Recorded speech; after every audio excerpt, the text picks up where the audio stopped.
Hello family, welcome to Stories with JAYVIL. Please subscribe and leave a like for us. It means the world to us. Also share this video to your friends and loved ones and remember to turn on the post notifications so you don't miss any future videos from us. Thank you as you do so. Now sit back and relax as we dive into the story. The bustling streets of Lagos were just waking up as Michael Dawson prepared for what he thought would be a normal day. He had planned a quiet evening to celebrate his 5th wedding anniversary with his wife Emily, a celebrated interior designer and social media influencer. Emily had insisted on a low-key dinner at home, away from the chaos of her glamorous life. Michael left for work early, expecting to return later with flowers and a bottle of her favorite wine, as he had done every year. However, when Michael returned that evening, the house was eerily silent. The curtains swayed slightly from the open window, and Emily's favorite jazz playlist played softly in the background. The dining table was set for two, complete with candles and a beautifully plated dinner, but Emily was nowhere to be found. At first, he thought she had stepped out to run an errand or surprise him with something special. He called her phone repeatedly, but it went straight to voicemail. Minutes turned into hours, and Michael's worry grew. He searched every corner of their lecky home, calling out her name. When he reached the kitchen, his heart sank. The sight before him froze him in place, a shattered wine glass on the floor and a faint reddish stain smeared across the marble countertop. It looked like blood. Panic set in. Michael dialed 112, reporting his wife's disappearance. Within minutes, Detective Grace Daniels arrived with a team to assess the scene. Grace, a seasoned investigator with a reputation for solving high-profile cases, immediately began her work. She questioned Michael about his whereabouts, his relationship with Emily, and whether she had ever mentioned feeling unsafe or wanting to leave. Michael, still reeling from the shock, stammered through his answers. "We've had our ups and downs like any couple, but nothing out of the ordinary," he insisted. Grace's sharp eyes caught every nervous twitch and hesitation. Her team began combing the house for clues, taking samples of the suspicious stain in the kitchen and photographing the scene. News of Emily's disappearance spread quickly, thanks to her large social media following. Within hours, Find Emily was trending on social media, and tabloids speculated about what might have happened. Journalists camped outside their home, capturing Michael's every move. His stoic demeanor was quickly interpreted as apathy, and online commenters labeled him a cold, calculating husband. As the investigation progressed, Grace discovered small puzzling details. Emily's phone was missing, her car was parked in the driveway, and her favorite handbag sat untouched in the living room. It was as though she had simply vanished into thin air. For Michael, the nightmare was only beginning. The spotlight turned to him as the prime suspect. People whispered about his affair with Sarah, his younger assistant, and speculated about financial troubles that might have motivated foul play. Michael knew he needed to prove his innocence, but the mounting evidence and Emily's haunting absence painted a picture he couldn't control. Little did he know, the truth behind Emily's disappearance would be far more sinister than anyone imagined. Detective Grace Daniels returned to the Dawson residence the following morning, armed with her sharp instincts and a team of forensic experts. The house was cordoned off, and curious onlookers gathered outside, whispering theories about Emily's sudden disappearance. The media had already turned Michael into a villain, with headlines like "Husband of Missing Influencer Suspected in Disappearance" plastered across social platforms and news outlets. Inside, Grace surveyed the scene with precision. The faint smear of blood on the kitchen countertop was carefully analyzed, while every room was meticulously photographed and dusted for fingerprints. The shattered wine glass was bagged as evidence, and a small tear in the curtain near the open window caught Grace's attention. It appeared as though someone had either struggled there or tried to leave in a hurry.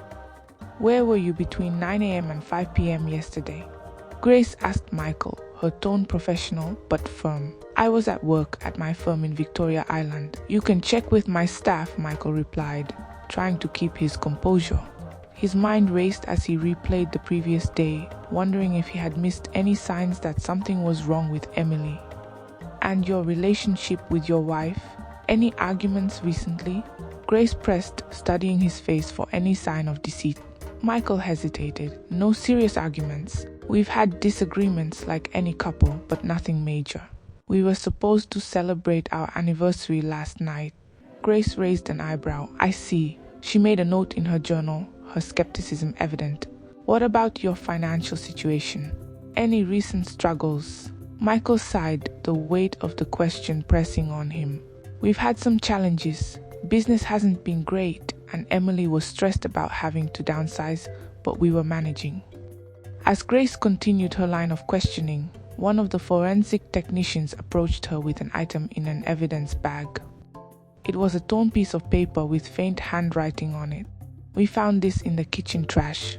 Looks like part of a note, the technician said. Grace examined it carefully. The few visible words read, I can't do this anymore. She glanced at Michael.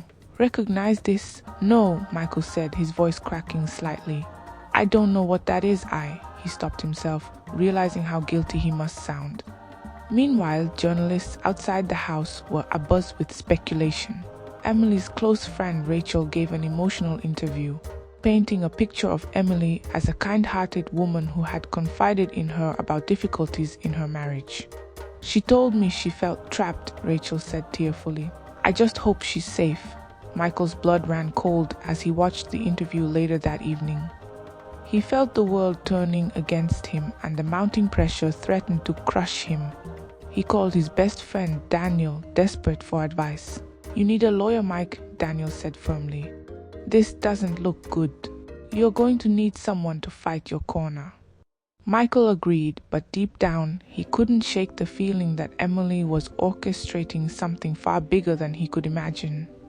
Michael sat in his living room that night, staring blankly at the evidence bag containing the torn note Detective Grace had found. His head spun with questions. What was Emily trying to say? Was she in trouble? Did someone force her to write that note? Or was this part of a bigger plan? Unable to sleep, Michael wandered the house, his eyes drawn to every detail he might have overlooked. In their bedroom, he found one of Emily's journals on the nightstand. Flipping through its pages, he was shocked to see entries painting him as cold and unfeeling.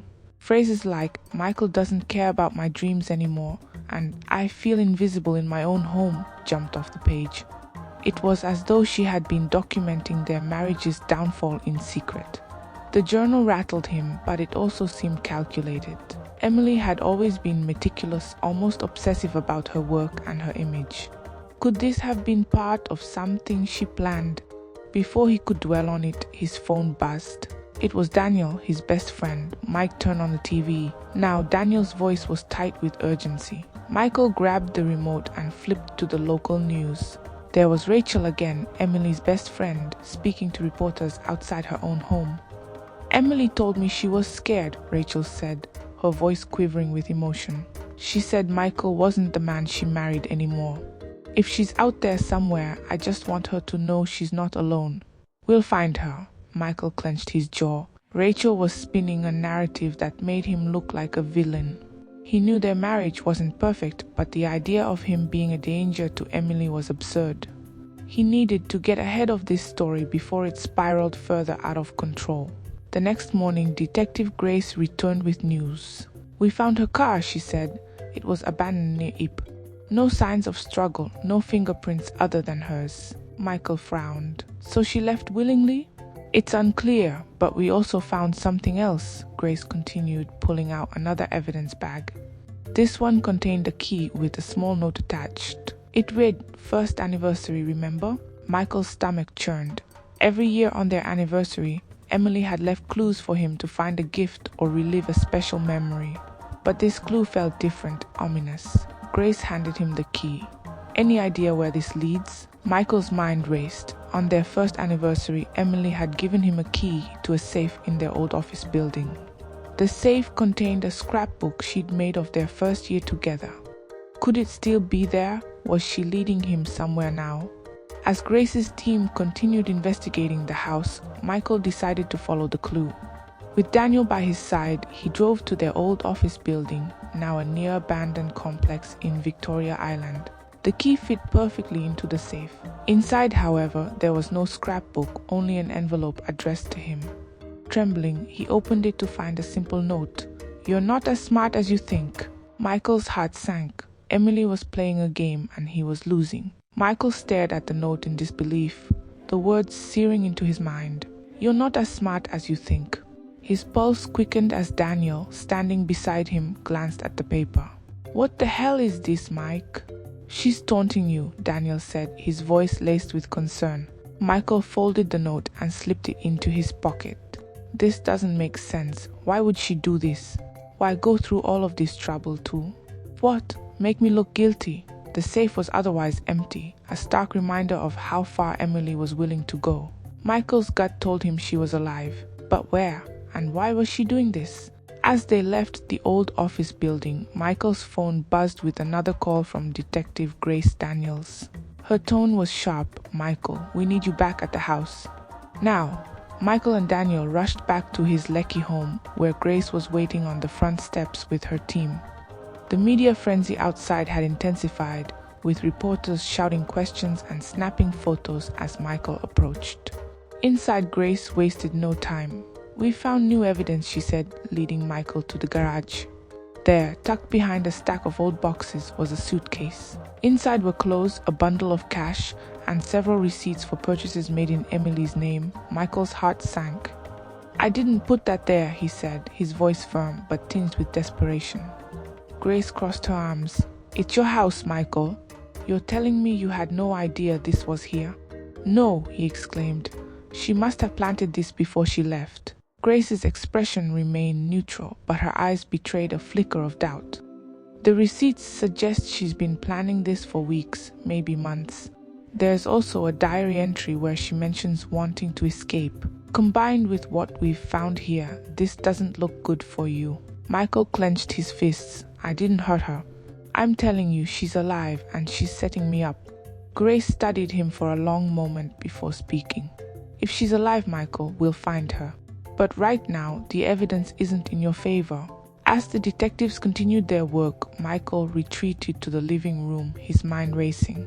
Emily's behavior didn't just feel vindictive, it felt calculated.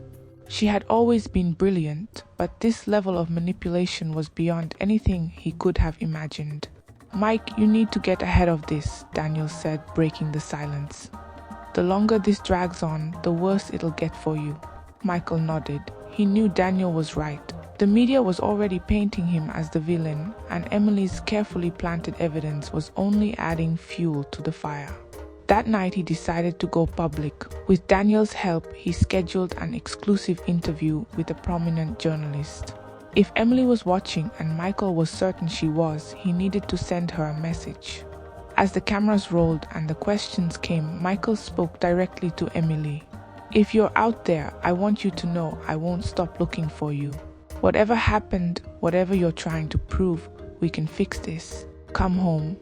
But as he stared into the camera, Michael knew wasn't pleading for her return, he was challenging her. And Emily would not back down from a challenge. The morning after Michael's emotional televised plea, the interview went viral. Social media was ablaze with speculation. Half of Lagos believed he was an innocent madman desperate to find his wife, while the other half was convinced he was a manipulative liar playing the victim. Detective Grace Daniels watched the interview from her desk, her expression unreadable. She couldn't shake the feeling that Michael was telling the truth, or at least part of it. But something about Emily's disappearance felt too perfect, too theatrical. Meanwhile, Michael scrolled through the endless online debates about his guilt or innocence.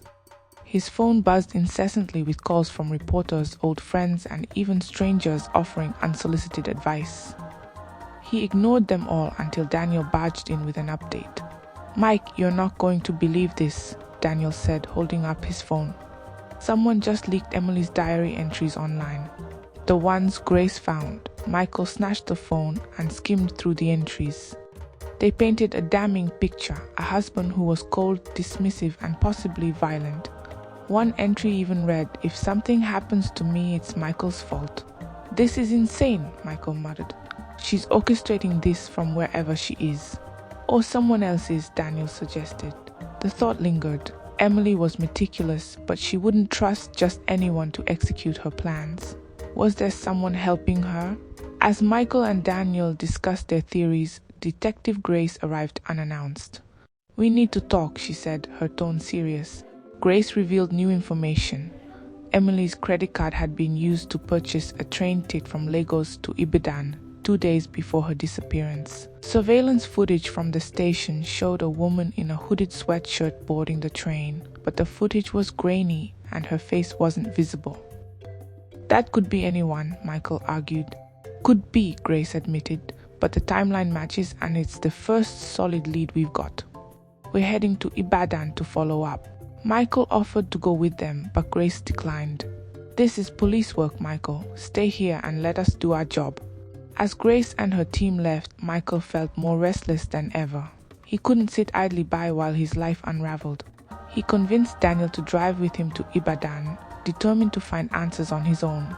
When they arrived, they visited the train station first, but the trail was cold. None of the staff remembered seeing Emily, and the ticket had been purchased anonymously. Frustrated, Michael and Daniel decided to check nearby hotels, hoping Emily might have stayed in one. At the fourth hotel, Michael's heart skipped a beat when the receptionist recognized Emily's photo. "Yes, she stayed here for one night," the receptionist confirmed. "But she left early the next morning." Michael's frustration deepened. Emily was always one step ahead. But as they left the hotel, a hotel staff member discreetly handed Michael a folded piece of paper. Inside was a note scrawled in Emily's handwriting. "Stop looking for me, Michael. You won't like what you find." The warning was clear, but Michael couldn't stop now. Whatever Emily was hiding, he had to uncover it, no matter the cost. Michael gripped the note tightly as he and Daniel sat in the car outside the hotel. Emily's warning echoed in his mind. "Stop looking for me, Michael. You won't like what you find." Her words didn't deter him, they fueled his determination. "What does she mean by that?" Daniel asked, leaning over to read the note again. Michael shook his head. "It's a bluff. She wants me to back off, but I can't. She's playing a game and I have to figure out the rules." As they headed back to Lagos, Michael's phone buzzed. It was Detective Grace Daniels. "We've confirmed that Emily took the train to Ibadan, but we are still tracking her movements after she arrived." "Anything you want to share?" Grace asked, her tone laced with suspicion. Michael hesitated, debating whether to tell her about the note. "Nothing new," he lied, "but I'll let you know if I hear anything." Grace sighed. "We're trying to help you, Michael. If you're withholding anything, it's only going to make things worse." After ending the call, Michael turned to Daniel. "We can't involve the police. They'll only slow us down." Daniel frowned. "Are you sure that's a good idea? Grace seems like she's on your side." "I can't take that chance," Michael said firmly. "This is between me and Emily now." Back in Lagos, Michael decided to revisit places where Emily had spent a lot of time. Her favorite cafe in Lekki, the art gallery where she used to volunteer, even the fitness studio she frequented. At first, none of these leads turned up anything useful. Then, at the art gallery, a security guard mentioned seeing Emily the week before her disappearance. She seemed nervous, like she was looking over her shoulder, the guard said. I asked if she was okay, but she just smiled and left. Michael thanked the guard and left, his mind racing. Emily had always been composed, never one to let her emotions show in public. What could have made her so anxious? The next day, Michael received an anonymous email with the subject line, "You don't know her like you think you do." Attached was a photo of Emily sitting at a bar with a man Michael didn't recognize. The timestamp showed it was taken just 2 days before she disappeared. The man was tall with a shaved head and a sharp suit. His hand rested casually on Emily's shoulder, and she didn't seem to mind. Michael's stomach churned. Who was this man? Was he connected to Emily's disappearance? Daniel peered over Michael's shoulder. "She's not just running from you, Mike. She's running to something or someone." Michael's frustration turned to anger. Emily had orchestrated everything to paint him as the villain, but now it seemed she had secrets of her own. "Find out who he is," Michael said, his voice low and determined. "I don't care what it takes." As Daniel began digging, Michael couldn't shake the feeling that Emily's warning wasn't just about him. It was about the storm she was about to unleash. The tension in Michael's home was suffocating as he waited for Daniel's findings. Every tick of the clock felt like a countdown to another revelation, another piece of Emily's calculated puzzle. By the following evening, Daniel burst into Michael's study, a folder in hand. "I've got him," Daniel announced, dropping the folder on the desk. Inside were detailed reports and photos of the man in the picture. "His name's Adrian Cole," Daniel said. "He's a corporate lawyer based here in Lagos, well-connected, wealthy, and, get this, a known fixer for people who want their problems to disappear." Michael's brow furrowed. "A fixer? What does that even mean?" "It means he's the guy you call when you want something handled off the books," Daniel explained. "Divorces, legal loopholes, even other things." Emily wasn't just running to him, Mike. She hired him. Michael's chest tightened. What could she need him for? To frame me? To disappear completely? Daniel shrugged. Maybe both. Whatever it is, she trusted him enough to let him into her plan. The realization made Michael's anger bubble over. Emily had gone to extraordinary lengths to destroy his life, and now it seemed she wasn't working alone. He needed answers, and Adrian was the key. That night, Michael made his move. Using the information Daniel had gathered, he tracked Adrian to an upscale lounge in Victoria Island. The dimly lit venue buzzed with the chatter of Lagos elites, but Michael's focus was razor sharp. He spotted Adrian in a corner booth, nursing a glass of whiskey. Michael approached him, his movements deliberate. "Adrian Cole?" Adrian looked up, his expression calm but guarded. "Who's asking?" "I'm Michael Dawson," he said, his voice steady despite the rage simmering beneath. "You know my wife, Emily?" Adrian's lips curved into a faint, knowing smile. "Ah, yes. Emily, a very resourceful woman. What can I do for you, Mr. Dawson?" Michael sat across from him, leaning in. "I know she hired you. I know you're helping her set me up. What I don't know is why." Adrian chuckled softly, taking a sip of his drink. "And you think I'm going to tell you?" Michael's fists clenched under the table. "You don't need to play coy. If you know what's good for you, you'll tell me where she is." Adrian's expression darkened, his amusement fading. "Listen carefully, Michael. Emily came to me because she needed help. Help to get away from you." Michael's jaw tightened. "Get away from me? I've never hurt her. She's the one who's been manipulating you." "Playing the victim," Adrian interrupted. "Yes, she told me you'd say that. But let me tell you something. Emily isn't just running from you. She's running from the life you built together. And she'll do whatever it takes to make sure she never goes back." Michael's blood ran cold. Adrian's calm, calculating demeanor was infuriating, but it also confirmed what he feared most. Emily's plan was far from over. As Michael stormed out of the lounge, Adrian called after him, "Be careful, Michael. You're in deeper than you realize." The warning lingered in Michael's mind as he drove home. Emily wasn't just playing a game, she was rewriting the entire narrative. And he was about to become the villain in her story. Michael's mind raced as he drove through the bustling streets of Lagos, Adrian's cryptic warning replaying in his head. Emily isn't just running from you, she's running from the life you built together. What did Adrian mean? What was Emily so desperate to escape? Back home, Daniel was waiting with more news. "You're not going to like this," Daniel said, his face grim. I dug deeper into Adrian. He's been spotted at multiple properties around Lagos, places registered under shell companies. One of them is in Ikoyi, high security, unlisted on any maps. "I think Emily might be there," Michael nodded, his resolve hardening. "Then that's where I'm going," Daniel hesitated. "Mike, are you sure about this? If you confront her now without proof or a plan..." "I don't have a choice," Michael interrupted.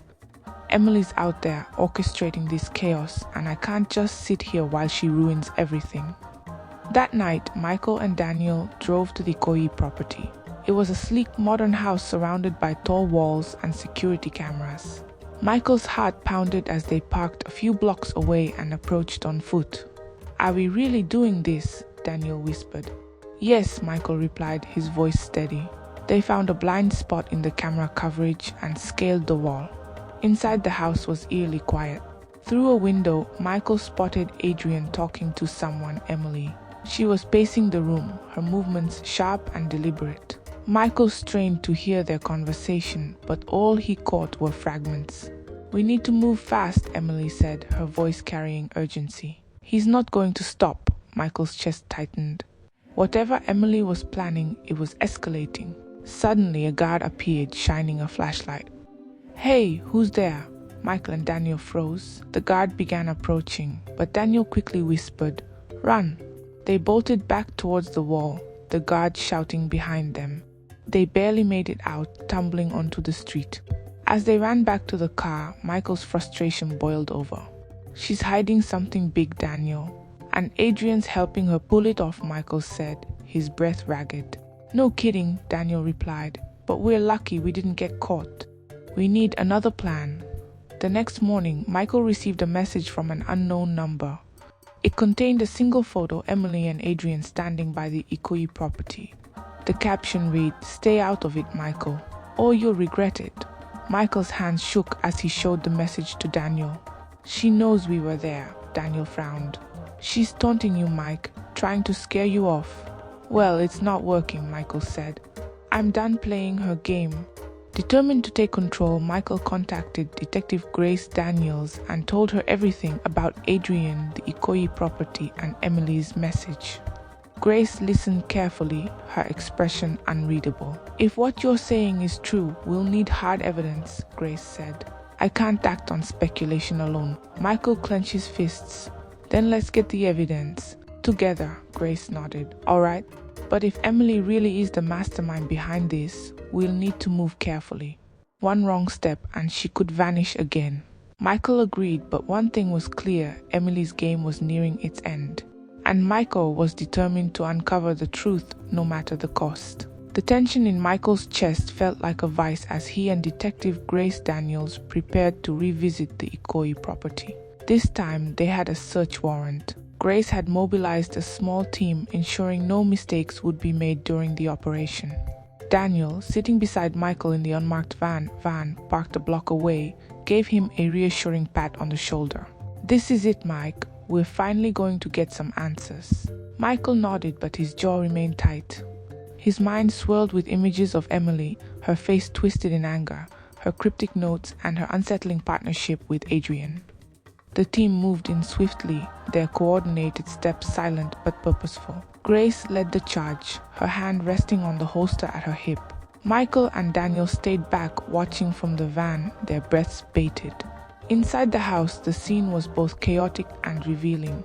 Adrian sat in the living room, his calm demeanor shattered as Grace's team restrained him. "This is illegal," he shouted, his voice echoing off the walls. Grace ignored him, her focus on the house. Room by room, her team searched for any sign of Emily. They found stacks of documents, burner phones, and what appeared to be a detailed timeline of Michael's activities over the past month.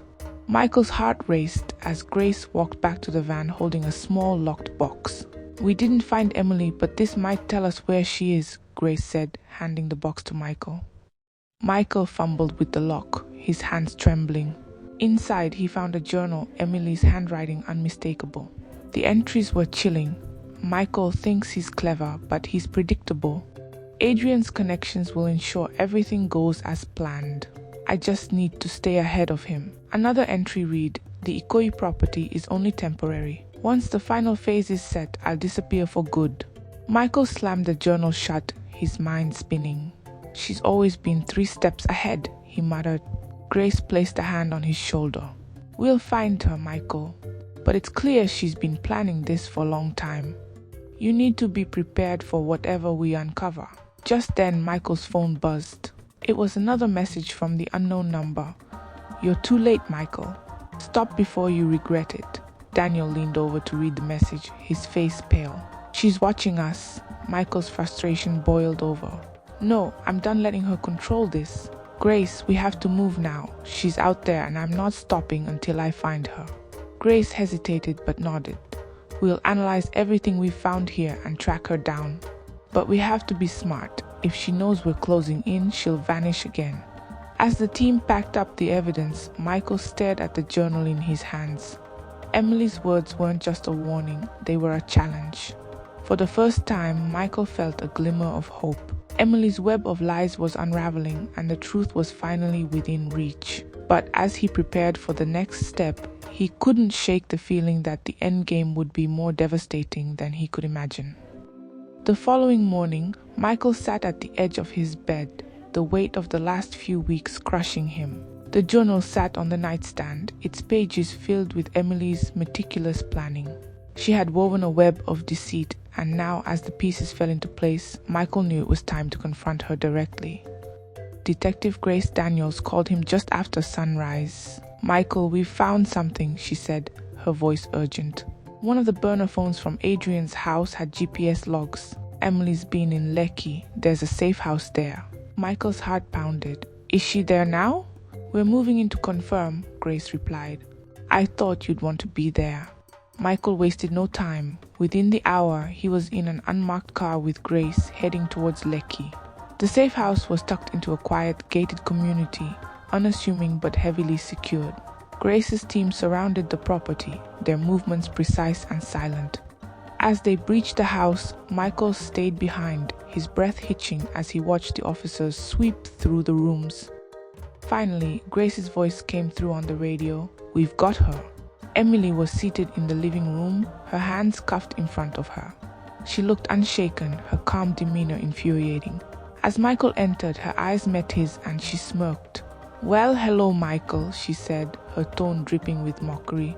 Michael clenched his fists. "Why, Emily? Why go through all this? You had everything you needed. Why destroy me?" Emily tilted her head, her expression unreadable. "Destroy you, Michael? You destroyed me long before I ever planned this. You took away my freedom, my dreams, my life."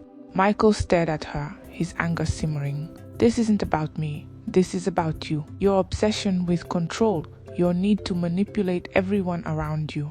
Emily leaned back, her smirk widening. "You always were so self-righteous. But you're wrong, Michael.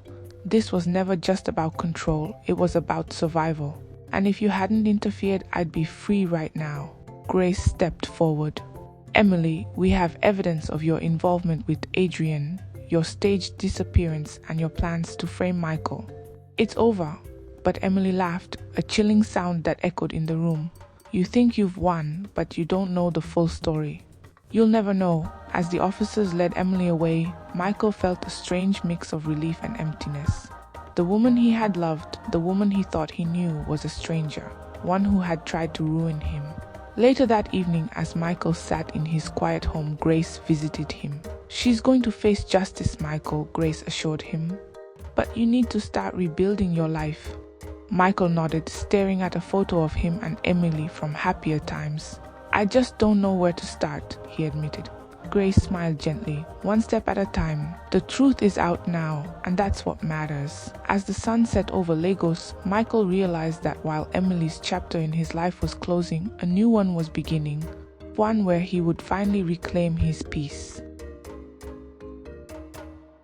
We've come to the end of this story. Please subscribe to my channel to support me. Thank you.